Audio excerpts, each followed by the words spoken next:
Y este es uno de los temas que queremos analizar junto al diputado de Renovación Nacional, integrante de la Comisión de Trabajo, Nicolás Monkever. Diputado, buenas tardes. Muy buenas tardes, hola. ¿Es ilegítimo el movimiento de los trabajadores? Yo diría que es ilegal.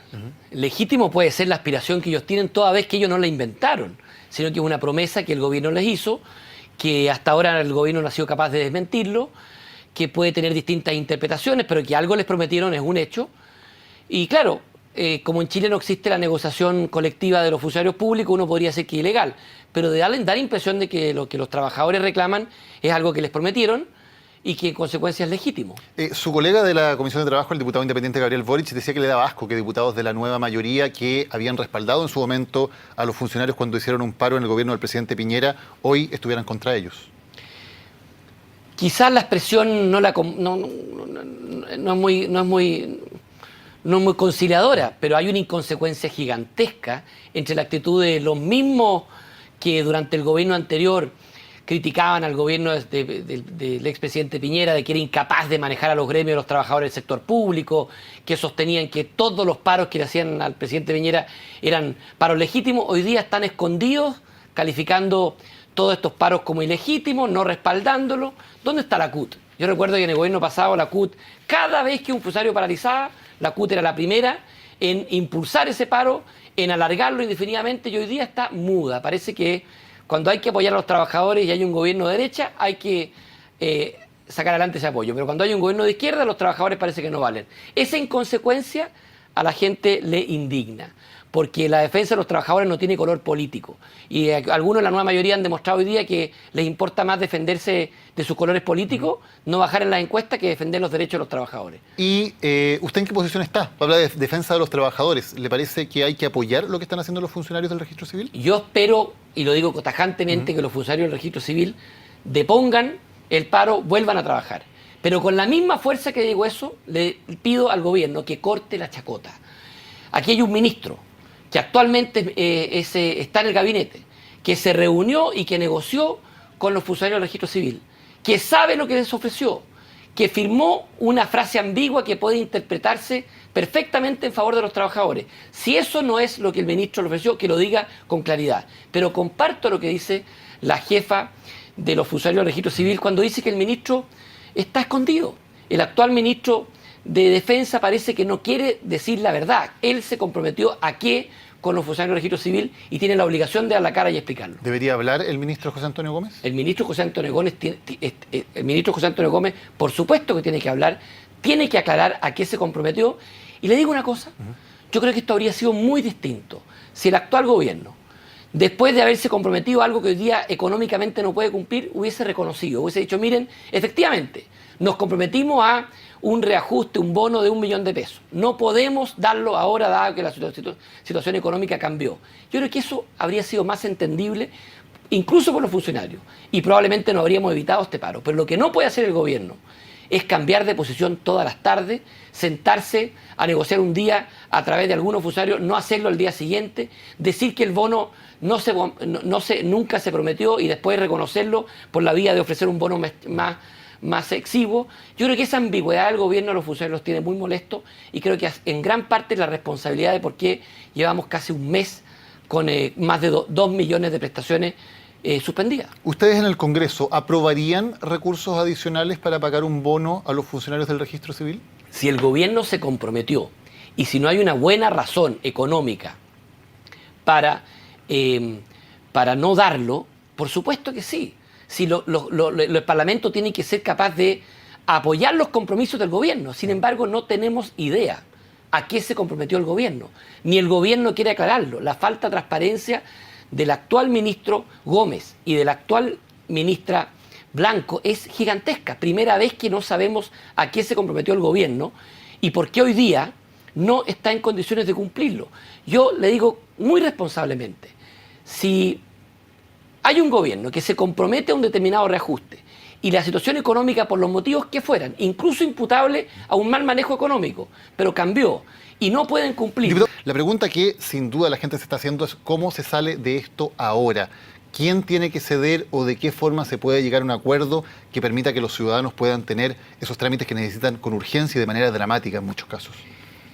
Yo creo que el mensaje que hoy día dieron los funcionarios del registro civil es clarísimo. No sé cómo el gobierno no lo toma. El registro civil, en mi opinión, fue claro en decir que ellos vuelven a trabajar tan pronto como el gobierno los acoja en una mesa de negociación, que hasta ahora no lo ha hecho. Y cuando digo el gobierno me refiero a la ministra de Justicia. Entonces, la solución es muy simple, que la ministra Javiera Blanco cuanto antes, ojalá en las próximas horas, convoque una mesa de negociación, que en esa mesa de negociación se hable con franqueza, que le diga a los funcionarios que si se prometió algo que hoy no se puede cumplir porque la situación financiera cambió, bueno, se tendrá que explicar, pero que se abra el diálogo. Si esta actitud del gobierno de cerrarse al diálogo que vemos en los principales proyectos de ley, también se está viendo en la relación con los gremios. Y es muy, muy mala actitud. Un gobierno, especialmente cuando es acusado de no cumplir sus compromisos, lo primero que tiene que hacer es dialogar como corresponde con los funcionarios, que es lo que hasta ahora se ha negado, y creo que ese es el punto clave para que esto se solucione. Diputado, legalmente los empleados públicos no tienen derecho a huelga. Sin embargo, vemos que constantemente, efectivamente, ocurren estos paros que son ilegales sin que haya consecuencias. ¿Sería lógico sincerar esto?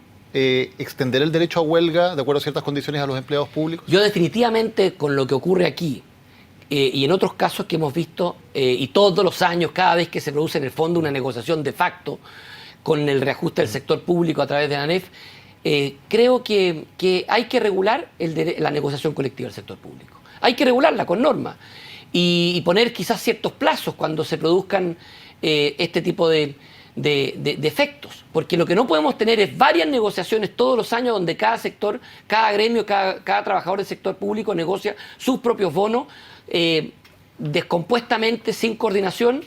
Y yo creo que llegó la hora de que tengamos regulaciones y una negociación del sector público arreglada para que cada uno no tironee este árbol que finalmente termina con mucha arbitrariedad, que es lo que pasa hoy día.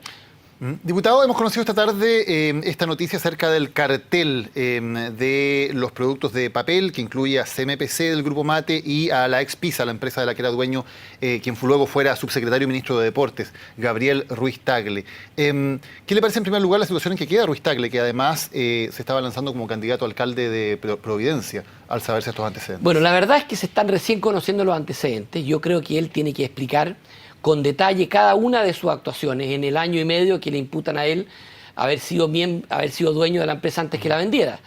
Evidentemente que él según la Fiscalía, él se sale de la empresa, la vende y esto habría continuado por 8 años y medio después. De tal manera que él tiene que explicar y colaborar en la investigación a fondo. Eso está clarísimo. Lo mismo todas las empresas involucradas. Yo quiero rescatar una cosa, sí. Primero la labor de la Fiscalía, pero también, tal como lo dieron a conocer ustedes en la nota anterior, creo que estos hechos, el hecho de que una de las empresas involucradas, entiendo CMPC, sí, haya tomado la iniciativa ellos mismos de dar los antecedentes a la Fiscalía, tan pronto como tuvieron conocimiento de ello, y denunciar a sus propios empleados que habrían participado en esto, creo que es un hecho que habla bien. Y así con la misma dureza que digo que la Fiscalía tiene que sancionar drásticamente a todos los involucrados, sin ningún tipo de excepción, creo que es una buena señal que las empresas, cuando descubran esto en su interior, rápidamente denuncien, como entiendo lo hizo CMPC. Claro, ahora primero empieza la investigación de la Fiscalía, y una vez que empieza la investigación de la Fiscalía, CMPC decide colaborar, pero todo parte de una investigación que hace la Fiscalía, efectivamente. ¿Puede ser candidato a alcalde por la oposición alguien que esté involucrado en un acuerdo de colusión como este? Evidentemente, si se comprueba su participación dolosa o culposa, en mi opinión, no.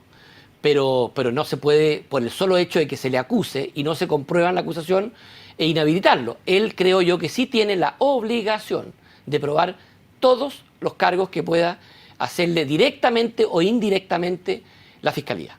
Digo directamente o indirectamente porque unos son los cargos que a él como persona se le hagan y otros son los cargos que se le puedan hacer a su empresa mientras él era dueño. En Chile estos ejecutivos arriesgarían penas, en Estados Unidos o en otros países arriesgarían penas de cárcel. En Chile no, porque la colusión no es delito, se eliminó hace ya bastante tiempo durante el gobierno del expresidente Lagos.